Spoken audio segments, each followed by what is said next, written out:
time to do with Hewitt. I'm just working on my Halloween costume, and I'm going to be making the Man in the Box illusion costume. Now, I'm referring to some YouTube videos on how to do this. I've never made it before, and most of the YouTube videos I've seen basically show it when it's already assembled and sort of take it apart and describe how they made it. What I want to do is make it from scratch and follow along with the process for you so you can see exactly how it's made.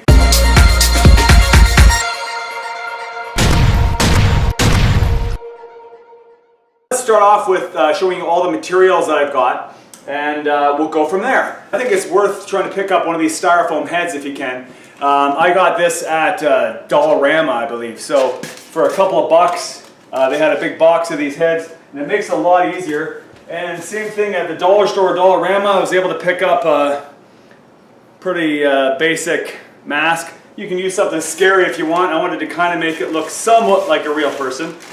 I got a pair of cheap shades from Goodwill just to cover up the white eyes. That's basically the head. How's it going, hey? So I picked up an old hoodie. Now it's better if it's a hoodie so that you can cover up the back of the head. So when you assemble it, you can't see the back of the mask. Now we need to create some sort of base for this. So a lot of people have been using coat hangers. That's what I'm going to be doing too. So I got a plastic one that has a little bit more stability and a little more body to it that I can sort of use for the shoulders. And I'm sticking that right up into the base of the styrofoam head. So it gives it sort of a starting point to work with. And then this is going to go sort of over top of this. But what I want to do is duct tape the heck out of the styrofoam head onto the clothes hanger and really create a nice stable base of support for that. And then what I got for the body of that, and now a lot of the other videos were using basically some flexible wire mesh that they were sort of winding in around the clothes hanger and securing onto the back of the box. I happen to have an old set of wire shelves, I think IKEA or something, that sort of does the job of that. But if you don't have something like this, you can just pick up some odd wires kicking around.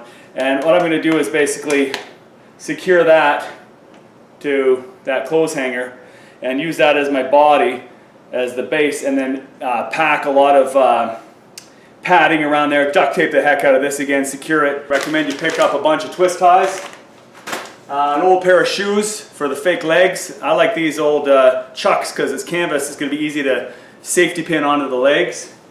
An old pair of pants or jeans, I'm using track pants so that you can create the fake legs hanging out of the box. A bunch of duct tape and some glue. I'm not sure if I'll use the glue, but just in case. For padding and packing, I got a crap load of these plastic bags. Now from the grocery shopping we've done over the years, and whenever we buy something, we always save the plastic bags to reuse. Bubble wrap. Now bubble wrap's also good for filling out the body, so for building some thickness in the arms or to putting in your legs.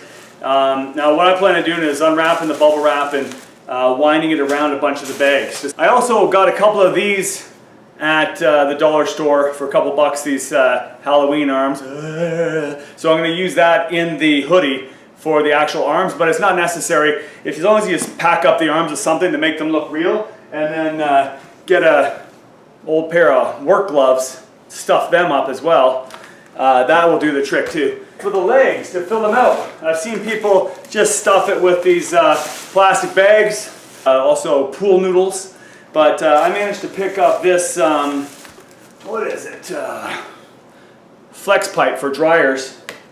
Now this stuff is pretty cool. It was like $7 or $8.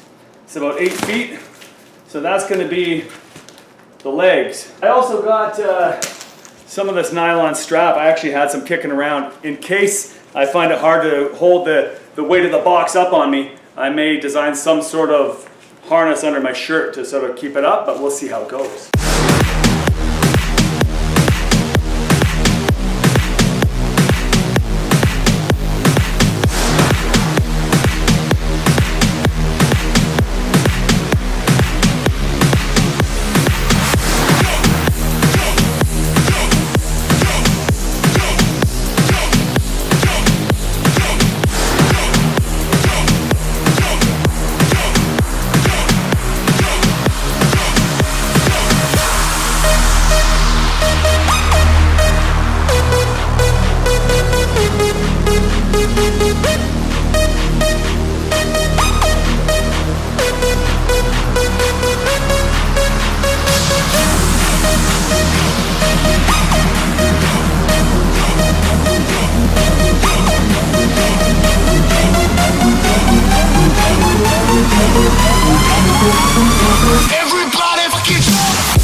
we've got the base done.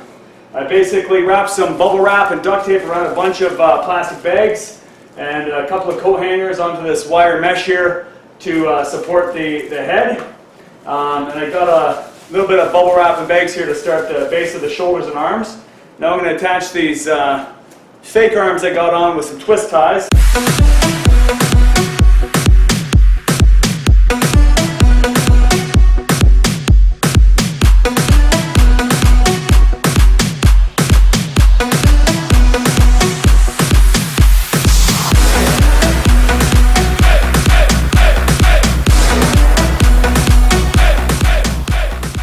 Alright, I had to go with a bigger box, so I switched up to this. I tried out the smaller one and it just didn't work out with getting myself in there and making it look like the legs are real. So I'm going to be securing this to the torso I made here with zip ties. Alright, so I secured the box to my man, and you can see the zip ties went right through here, and you can see in the back here where the zip ties went through the shirt, through the mesh, and it's attached there. It looks pretty stable. And then I attached the arms. Just use these fake hands because it looks pretty cool. I duct taped a couple fingers underneath and zip tied around the wrists. So I got both arms on that way. Looking pretty good. And now I'm going to make the legs. So I got a pair of pants. Now when I'm in costume, my legs that are going to blend in with his body will be dark colors like he's wearing. And I'm going to wear light colors with light pants so the contrast stands out a little bit. And that's pretty key, we found, to helping with this illusion. I'm going to put these through the pants to fill out the legs. Alright, so I changed my shirt so it works better with the illusion. And filled out the pants here. So I stuck that pipe into the shoes, safety pinned it on. So those will sit inside here. Alright, we're just about done. One thing I'd recommend is getting one of these L brackets and put on a belt or something secure. Jeans would work if you're wearing a belt with them. And then you can put one in the front and one in the back, at least in the back for sure. And that helps to secure the box so you don't have to hold it up, depending on how heavy your costume is when you're finished. But I found that it helped to stop it from sliding down. I didn't have to keep holding on to it. And once the shirt is over it, you can't really see it.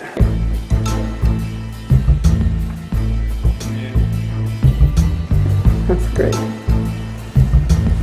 You got me? Careful. Alright, I hope you found this tutorial helpful. If you're making this costume yourself and you found some easier ways of doing something, let me know. Post some comments down below. Till next time, have fun.